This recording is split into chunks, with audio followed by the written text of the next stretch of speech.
चलिए फ्रेंड, आज हम बात करेंगे सेट नंबर 45। ठीक है, तो ये सेट नंबर है 45 जो कि आपके लेखपाल भर्ती परीक्षा से जुड़ा हुआ है।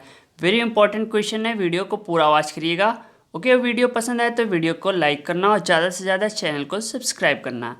चलिए, पहला क्वेश्चन आपकी स्क्रीन के सामने है।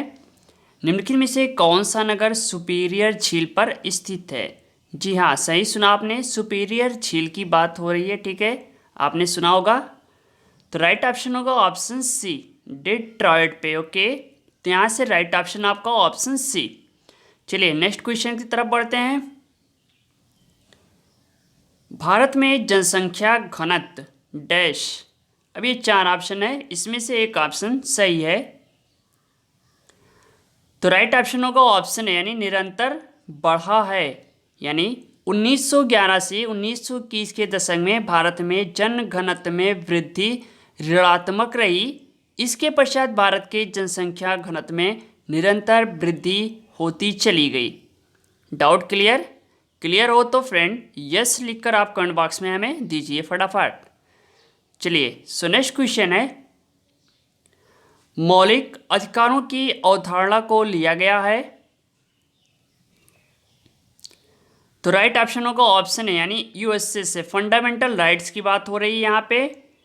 भारतीय संविधान में सन्निहित मूल अधिकारों की अवधारणा सर्वोच्च न्यायालय की शक्तियाँ व संगठन तथा उपराष्ट्रपति का पद संयुक्त राज्य अमेरिका के संविधान से लिया गया है। That is clear. ओके, चलिए सो नेक्स्ट क्वेश्चन है, भारत के प्रभावी साक्षरता दर की गणना की जाती है।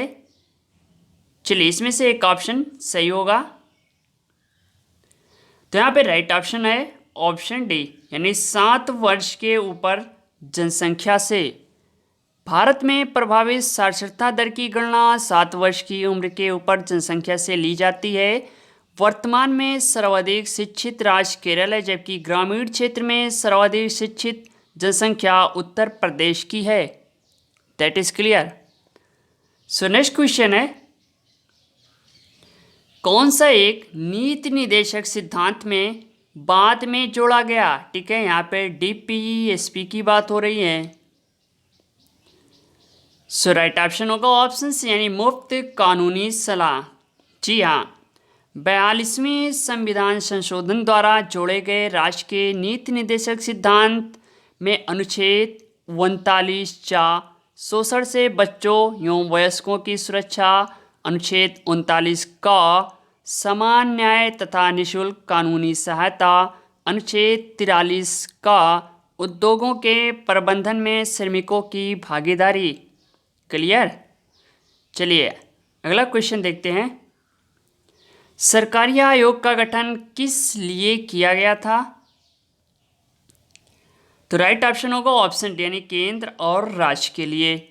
हम बात करें केंद्र तथा राज्य संबंधों पर विचार करने के लिए 24 मार्च 1983 को न्यायमूर्ति रणजीत सिंह सरकारिया की अध्यक्षता में 3 सदस्यीय समिति का गठन किया गया था। इस समिति के अन्य सदस्य शिवरामन तथा एस.आर. सेन थे। इस समिति ने 1987 में अपनी रिपोर्ट केंद्र सरकार को सौंपी थी। Doubt clear? चलिए सो नेक्स्ट क्वेश्चन है, समानता का अधिकार स्वीकृति है।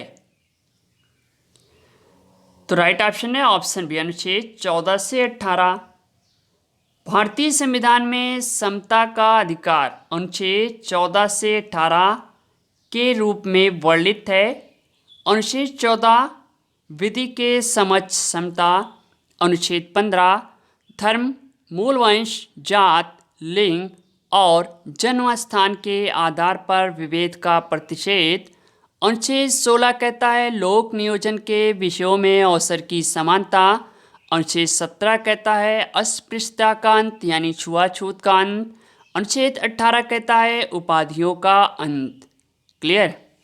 सो नेक्स्ट क्वेश्चन है, भारत के संविधान के किस भाग में संघ राज्य संबंध का उल्लेख है? तो यहाँ पे राइट ऑप्शन होगा ऑप्शन बी, यानी भाग 11, जो कि है आपके 245 से 255 के मध्य। ओके, चलिए सो नेक्स्ट क्वेश्चन है, भारत की न्यायिक सक्रियता संबंधित है।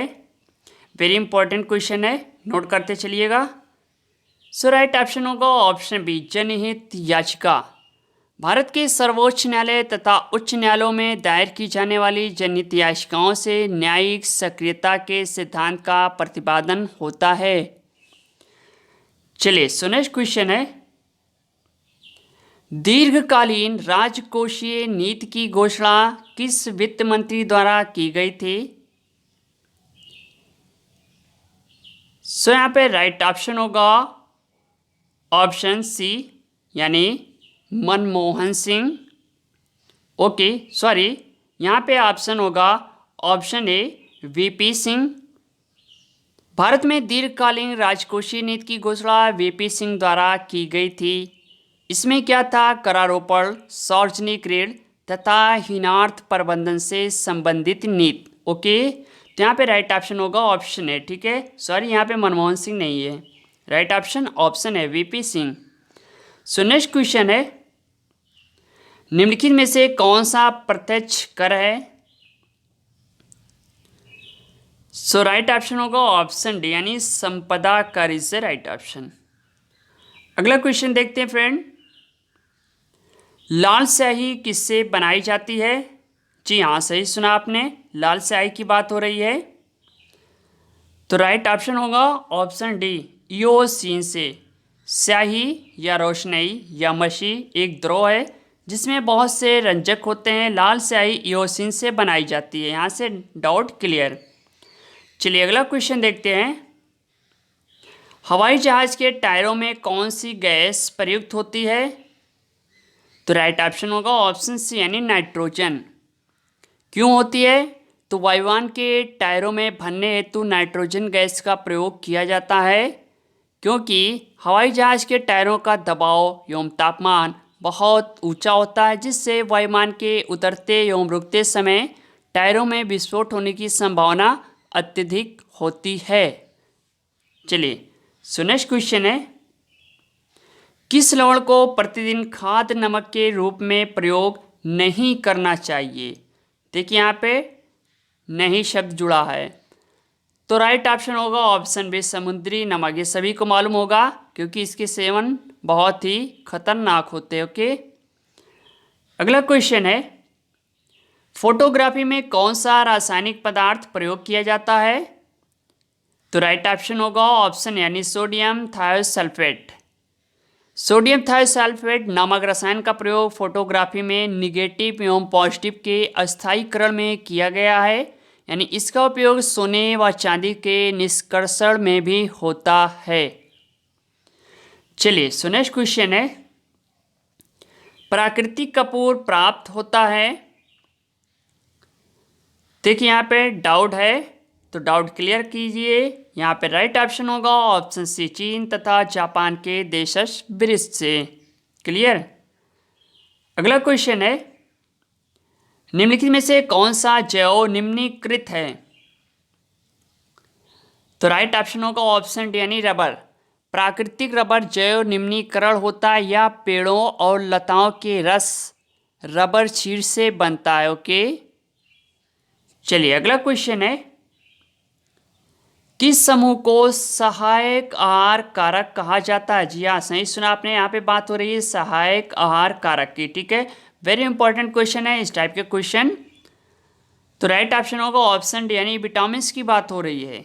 क्यों? क्योंकि विटामिन या जीवन सत्व भोजन के अव्यय हैं, यानी रासायनिक रूप से ये कार्बनिक यौगिक होते हैं। इस यौगिक को विटामिन कहा जाता है, जो शरीर द्वारा पर्याप्त मात्रा में स्वयं उत्पन्न नहीं किया जा सकता, बल्कि भोजन के रूप में हमें लेना आवश्यक है। क्लियर। चलिए सो नेक्स्ट क्वेश्चन देखते हैं, निम्नलिखित में से कौन सी गैस ओजोन परत के ह्रास के लिए उत्तरदायी है, यानी नुकसान पहुंचाती है? तो राइट ऑप्शन होगा ऑप्शन बी, यानी क्लोरोफ्लोरोकार्बन। चलिए अगला क्वेश्चन है, भोजन का एक प्रमुख अंग कौन सा है? यहाँ पे राइट ऑप्शन है ऑप्शन सी, कार्बोहाइड्रेट। कितने लोग को मालूम था आंसर? कमेंट बॉक्स में बताइएगा। कार्बोहाइड्रेट ऊर्जा प्रदान करने वाले पदार्थों का वेग है। ये रासायनिक यौगिक होते हैं जिसमें कार्बन, हाइड्रोजन एवं ऑक्सीजन होते हैं। सो फ्रेंड, ये रही वीडियो। चैनल को सब्सक्राइब करो, ज़्यादा से ज़्यादा लाइक करो और ज़्यादा से ज़्यादा शेयर करो अपने दोस्तों के साथ, ठीक है। तो मिलते हैं नेक्स्ट वीडियो के साथ। Okay, thanks, best of luck, thank you.